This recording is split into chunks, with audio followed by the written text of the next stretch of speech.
We ready? We are. I'm good. Okay. So I'm rolling cameras. Do you want me to introduce myself? Can you just, Or do you want me to? Yeah, I'll kind of walk you Just through do it. I'll probably actually just go here for reference, then you can just like look at me and. Perfect. Can I get you to just clap your hands so we can sync audio? Alright. We're good. Awesome. Okay, and then I'll probably cheat. Probably look at me here. Here's better. Okay. Perfect. All right, so we're rolling, and yeah, we'll just have your full name, Okay. and then just state it and also spell it out. My name is Rich Oliver, Richoliver, 48 years old. I was born in 1967, and I'm going to tell you about a love story. All right, If go that's for all it. right. Yes. Actually, turn phones off. I gotta do that. I turned mine off. Okay. All right, good to go. This one started 40 years ago. Second grade. I was in second grade minding my own business, and this beautiful redheaded girl came in. Dark eyes, milky skin. Was fascinated by her. Beautiful. Just fell in love with this girl. We became friends. We were artists together. When all the other kids would go out and play, she'd sit at the table with me and my buddies, and we would draw things. And she was just beautiful and quiet and kind of mysterious. She would miss school a lot. I would too, because I was sick as a kid quite a bit. We were in a little community called Huntsville. We were actually together, kindergarten through ninth grade, with the same kids in the same building. So we went together. We were together that whole time.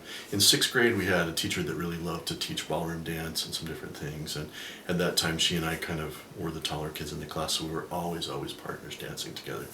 We didn't talk a lot, but we spent a lot of time around each other. And in high school, we went our separate ways. I didn't hear from her forever. Social media came along. I saw snippets of her over the years. Starting about 5 years ago, I would see pictures and hear things and see her highlight reel, Facebook being the highlight reel. I'd see what she was doing and I thought, man, she's amazing. We've both been through, some pretty bad relationships. We've been through divorces. We've been through, both of us through cancer. We had a lot of things in common, and one day she, just not too long ago, about 8 months ago, or 6 months ago, October, she put a request up that said, does anybody know where there's good music out? And of course I did. I'm a musician. I play in Salt Lake City quite a bit, so I thought I'm gonna respond to this. We went out, and honestly, we haven't spent a night apart since, and it's been 6 months. I married her. We went out in October 28th or 29th. We were married on November 18th, and we are with each other every day. And it's really nice at my age, and I'm almost 50, to still see that this kind of thing can really happen. So it took me this long in my life to finally marry a woman that I've been in love with since I was in second grade. And hopefully you'll be able to talk to her a little bit later and get her take on it. It's probably a lot better than mine. But I just wanted to say that's my story that I want to share, rather than sharing some of the things that are darker and a little more gloomy. That at the end of this tunnel, there's been light for me, and it's put new perspective into my life and a new a sense of hope and direction. Since then, I've been doing really well as a 50-year-old in the punk rock scene in Salt Lake City. Started over my life going to barber school, and we're on our way. We're doing some great things. So I think that's the story I want to share with you. That's reassuring. That's all right. Thank you. And then Yeah. I'm just gonna keep rolling for a second. Mm-hmm. Probably at the end of each one of these interviews, I'll probably just throw out either random questions, Sure, and sure. then whatever pops into your head first. Oh yeah. Absolutely. We'll do. So my question for you is,